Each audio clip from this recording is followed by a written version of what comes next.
எனதருமை துலாம் ராசி என்பர்களே, துலாம் ராசிக்காரர்களுக்கு இந்த மார்கழி மாதம் ஒரு சிறந்த மாதமாக பிறக்கிறது.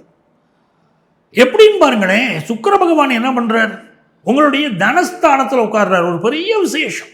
மாதம் பிறக்கும்போது சுக்கிர பகவான் தனஸ்தானத்தில் உட்கார்றார். நல்ல காசு பணத்தை கொண்டு வந்து கொடுப்பாருங்க. துளாராசிக்காரர்களுக்கு ஒரு பெரிய வருமானத்துக்காக காத்திருக்கீங்க அப்படின்னு சொன்னால் நல்ல வருமானம் இந்த மாதம் வந்து சேரப்போகிறது. அதுவும் அந்த 2ஆம் இடத்துல சுக்கிரனோட புதன் சேர்க்கிறார். அதுதான் நான் பெரிய விஷயமா அதில் பார்க்குறேன். ஏன் புதன் அப்படி சொல்கிறேன்னா, புதன் வந்து உங்கள் பாக்கியாதிபதி.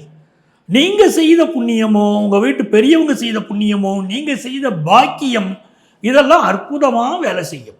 அப்போ உங்களுக்கு வந்து அதனால் தன வரவு வந்து சேரும். சில பேர் ஆன்லைன் பிஸ்னஸ் பண்ணிகிட்டு இருப்பீங்க, நல்ல வருமானம் வரும். சிலருக்கு ஃபாரின்லேருந்து வருமானம் வரும், வெளிநாட்டு தொடர்புகள் மூலம் வருமானம் வரும். அந்த கன்சல்டன்ஸாக இருக்காங்க, பிறருக்கு ஆலோசனை சொல்லக்கூடியவர்களாக இருக்கிறார்கள், இவர்களுக்கெல்லாம் இந்த மாதம் வருமானம் கூடும்.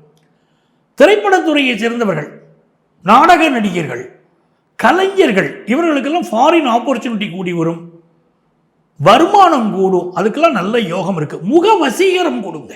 துளாராசிக்காரங்க தெரிஞ்சுக்க வேண்டியது முக வசீகரம் கூடும். இந்த ஸ்கூல் கோயிங் சில்ட்ரன் இருக்காங்க பாருங்களேன், இவங்களுக்கு படிப்பின் மீதான நாட்டம் அதிகரிக்கும்.